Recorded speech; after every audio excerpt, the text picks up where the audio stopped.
today. Let me introduce you to Aylam Orian. Oh, you Aylam, can't see my welcome, hand. Aylam. Hi, Uh, everyone. your That's okay. hand. You're handless. You're handless today. What did I um, forget to bring to the stream? My my hands. hand. But I love that you have your T-shirt. Our planet. There's two because today we're gonna talk about this is the association. Is it an association? Non-profit. Nonprofit organization Mhm. you've created. So I'm super excited to have you. Thank you. So do you want to introduce yourself and tell us a little bit about you in just a few words? Yeah, I'm an actor like you. I live in Los Angeles. Lived in New York before, and that's where I became I mean, I was an animal rights activist already in Israel, where I grew up. But when I moved to New York, I got involved with animal rights groups and rekindled my animal rights activism. And that's where, after about 10 years, I decided to start my own nonprofit, because I couldn't find my thing among all the animal rights groups that existed over there, and they all did great work, but I wasn't whatever each one of them did wasn't really my thing. So I decided to start my own thing. And yeah, I started this nonprofit in 2011, and what we do a bunch of projects, but what we are mostly known for is NARD, National Animal Rights Day, which is Mhm. one a day of events that happens every first Sunday of June, by now in 50 countries around the world, and growing. Yeah, So that's me. congratulations. Thank And you. I think if I'm right, you have done 113 National Animal Rights Day around the world. There have been 113 events. Well, we've been doing this for 13 years, but this year we had events in 150 cities. So basically, Oh 50 wow. countries. It happens simultaneously on the same day, but yeah, It's 150 cities at the same time in 50 countries. Isn't it amazing? I mean, Thank you. congratulations because that's a Yeah. lot of people that you've. So you said your association is organization is a bit different than the other ones. So what didn't you find in other organizations and that you tried to bring with yours? Um, First of all, everybody's amazing and everybody's doing great stuff. But I tried the leafleting in the streets and talking to people one person at a time. I tried the shouting and very vocal protests. I tried attended vegan or human meat tray organized by PETA in Times Square in New York. I did video demos. I did this, I did that. I really tried all kinds of activism that most people do. I didn't do the disruptions, going into a store and getting Hmm. arrested and all that. That's But I that's I good. Good for really you.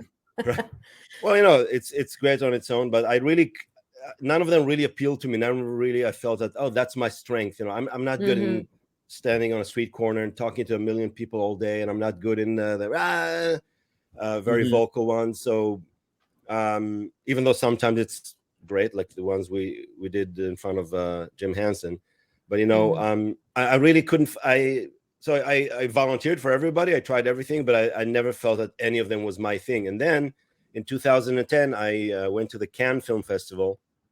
Do you say Cannes or Cannes? It depends on who you ask, but Yeah, and I say can. you say Cannes. can. Well, I say can. the way you say it is probably the correct one. So I went to the Cannes Film Festival Mhm. because I had a short film there. And on the way back, I went through Madrid, and I saw this amazing group standing in the street in the Plaza del Sol, the biggest plaza Mhm. in the Hmm. square in Madrid. And they were just standing in line silently, no masks on, which later became a thing.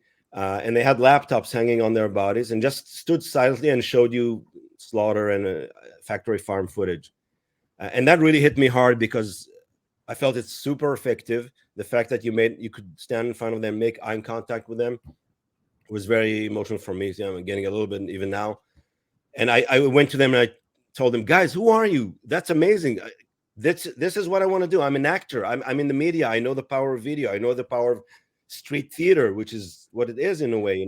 It's For sure.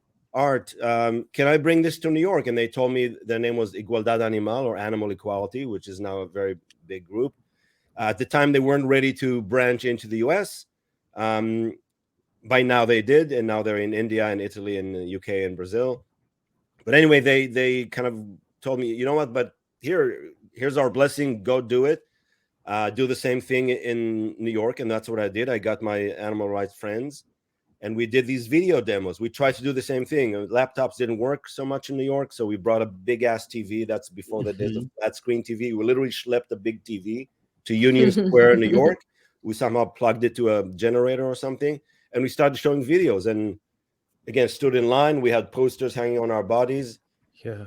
And it was effective, but after a while we felt, oh, it's a lot of effort. We did it also in, by the way, in Grand Central Station, Port Authority, all these big hubs of transportation have a freedom of speech corner that by law. Oh, I had no idea. Yeah, they can allow people. I mean, you have to get a permit, but they allow anybody to speak their mind. So we did it at Grand Central Station, in the middle of like busy people running. We showed the slaughter footage. We did it in Port Authority. We did it in a few other places. So I felt, yeah, that's it. That's my thing. But I'm not being effective enough because we're what, 20 people see it a day, and Union Square, half of them were there anyway, like homeless people just hanging out or drunk people. Or I felt power of videos. It's great. It's amazing, but we need to reach way more people with much less effort or means. And that's when I looked again to Igualdad Animal, and on December 10, which is the International Animal Rights Day, which not too many countries celebrate. They took this concept to the next level, and they brought like 500 activists to Plaza del Sol in Madrid, put them all in rows in like a grid, like a triangle formation. And instead of showing videos, they have real deceased animals with them, the victims. So they showed the victims. And that again blew me away. And I said, that's it. That's what we need to do. Look, they have 400 people. They're getting so many people to see this. And it's much strong. It's like a video, but it's in a way much stronger. It's live theater. Yeah. That's what you were saying. That year, really quickly, I got all the heads of the groups in New York, all the animal rights groups. We did a historical meeting at Jiva Mukti, which is a yoga studio there. And I pitched this idea to them. Let's do like Spain. Let's all of us, I know in America, it's a different mentality. It's very hard for people to collaborate, like socialism. There's no real socialism here. Very hard to collaborate, like everybody for one cause, right? All for one. But I tried to get everybody on board, and people were in favor, and we kind of started working towards it. And slowly, one by one, they dropped out because this didn't like that one, and that one didn't like this one. But anyway, we did this event in the end. Me and another lady, the two of us pulled it off. And that was the first start. I mean, it was so successful that we decided to kind of call it a name, National Animal Rights Day, and started the tradition. What we did in that event, we did have deceased animals. That we did a funeral ceremony for the billions of animals that die every year with posters and in spoken word and music. And then we had like a veg fest, like a celebration. I added that element because in Spain they just did a protest and then they went home, but I added that element of, there's reasons, there's things to celebrate. We are winning slowly every year. So why not celebrate that instead of just being sad? And in these events, are you still doing the dead animals, holding the dead animals during those? We give our cities the choice to choose if they want to do it or not. So some of our cities, it's mostly the bigger ones like New York, London, LA, some in Australia, in India, Italy, some of them. So it's up to them. Some of them do it. It's logistically and emotionally very hard to get those animals. And right, I was going to ask about the logistics because I mean, I don't even know where I would procure. Yeah, I mean, I feel like I see dead animals all the time, right? I'm always seeing. When I lived in Las Vegas, it was always impressed upon me that every time I walk down the street late at night, there's bones in the gutters, and I think, wow, I'm literally walking amongst the dead. There's literally bones in the street because of people eating chicken wings and throwing them on the ground, or eating ribs and just throwing them on the ground. So it's just bacchanalia, you know what I mean? Yeah. So where do they get the dead animals? So Deb's asking the same question. So I'm glad I'm not alone, Deb. Thank you. So what is the logistical hurdle that one must overcome in order to procure these dead animals? Right. First, I would like to say, we're surrounded by dead animals, but very rarely we see whole dead animals. Like, that's the thing. People don't see. They see animal parts. They see a piece of meat on their plate. It's compartmentalized. They don't see the full animal. Most people never see a lamb or a baby cow or a chicken or a turkey or a goat in their life, No, you're or pig. absolutely right. I mean, today I listened to a podcast about fish, and that once fish are processed, up to 77% of fish are passed off as species that they aren't, because people don't know the difference between a red Right. snapper and tilapia. Yeah. And I think the same thing Mhm. happens with chicken and other fowl. You don't know what you're eating. We know it happens with fur. Dogs and cats are often found on people's fur trim. So Yeah. once the animal, I mean, it behooves the industry to keep us so stupid as to not know which animal is which. It's because we only get to see the parts, right? We don't see the It Right. full animal hardly it's ever. interesting Chinatown, because maybe. for me personally, when I started being vegan, going to the grocery store, the fish aisle was the hardest because The when you whole. see because they're whole and Yeah. you can see it's an actual animal. But when you go to the meat aisle, you don't see anything. These are little pieces of Well, whatever, that's the right? thing. That's the thing. If people saw the full animal, most of them wouldn't buy that stuff. If they saw a Hmm. baby pig lying there, or a lamb, which is Oh, that's so true. probably In the the in the cutest Asian animal you can think supermarket, of. they'll have baby pigs underneath the plastic on the meat tray, and people, like white people, think that's unbelievable. They Right. think it's just astounding, or even some Yeah. larger parts of animals too. Yeah. Sometimes when you see But them anyway, there. to answer the question, Yeah. it's different in each country. Each country has different laws and different rules. In Spain, for example, they literally throw, when farms have animals that die, they throw them in a dumpster outside. Anybody can come pick them up. Of course, in the US, it's very different. But long story short, I can't go into details because, again, it's different and each city is different. But the thing is, we take only animals that died on their own in all kind of terrible places, because we don't want to give anybody an incentive to kill animals for us. Of We course. only take animals that died overnight on their own, which these facilities would have to start talking about even, but they have to throw them away to the garbage or give them to some rendering They have to service. discard them somehow. Yeah, Yeah. discard them, and probably cost them money. So we found a loophole. We take them, and I hope none of them is watching here. But we take them, we take them for free. We take them off their hands. We don't really tell them where they're going. No Mm. questions asked. They don't really know, but they're in a way maybe glad to get rid of them.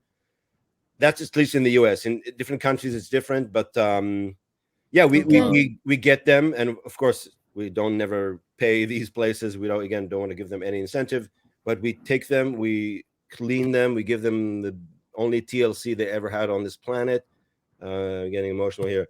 Then we put them in the freezer, we freeze them, and we prepare them for the event. We bring them to the event. We handle them with care at the event. People hold them, and then before we let them go back, either to the freezer or straight to cremation. And in LA, we have a animal crematory that cremates them right after the event.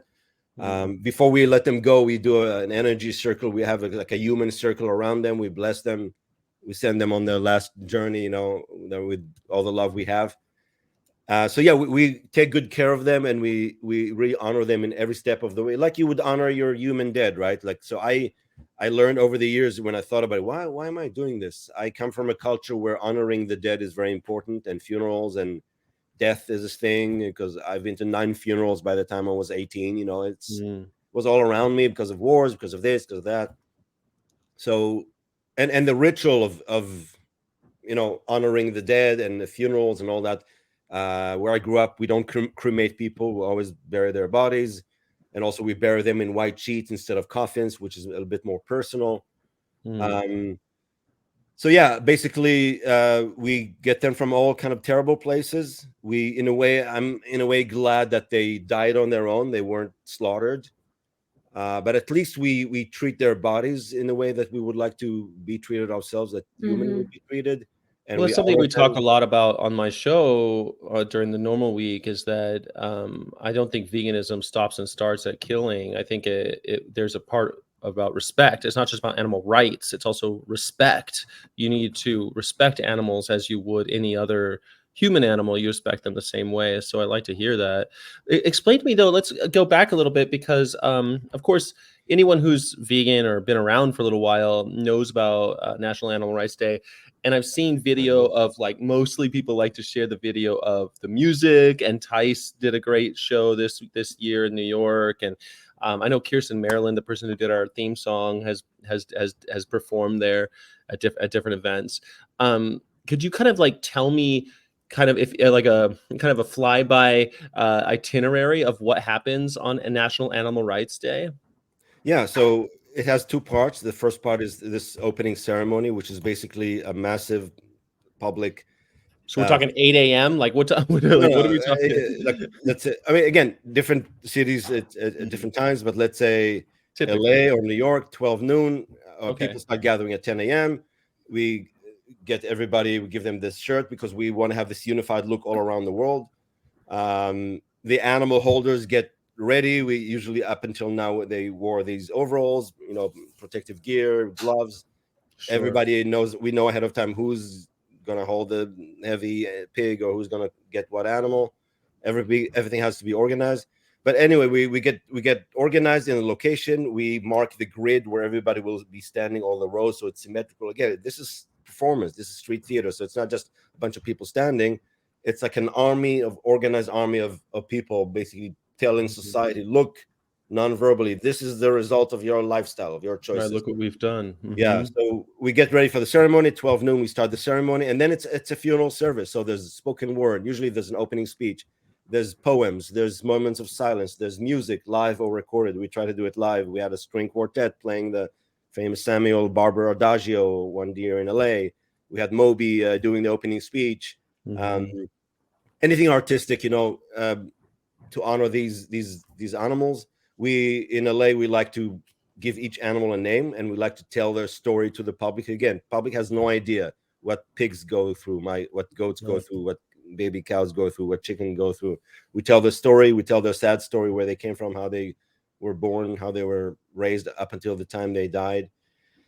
And then so basically, like a regular funeral service, we do like a program, and then when it's time to let them go, we do this energy circle around them. Usually we kind of like hold hands, and we send them our good intentions and good energy.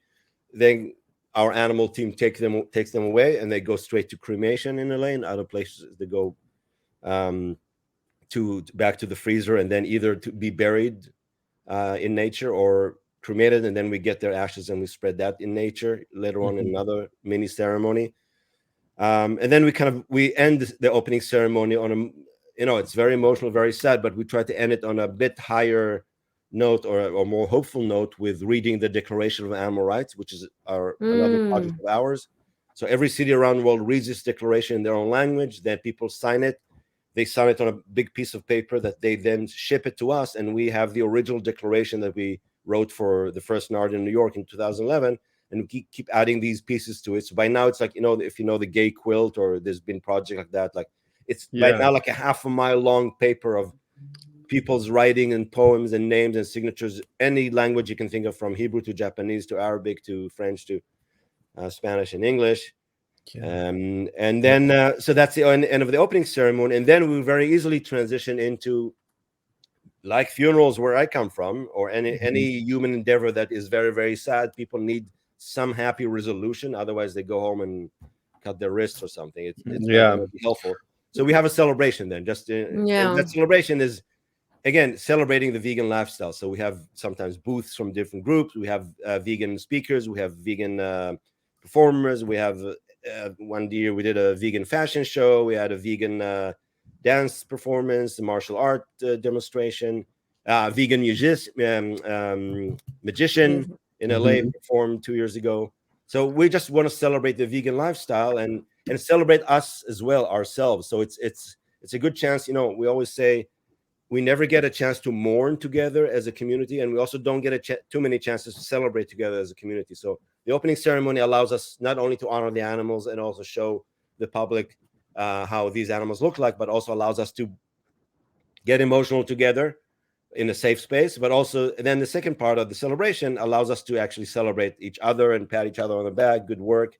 Yeah. And then finally people leave the event on a hopeful note, kind of pumped up to keep the fight for the coming year, keep this agonizing, very almost. Well, with that many moving parts, I mean, it sounds like a year-long project. I mean, it would take all year to organize these things, right? I mean, it's a full-time gig.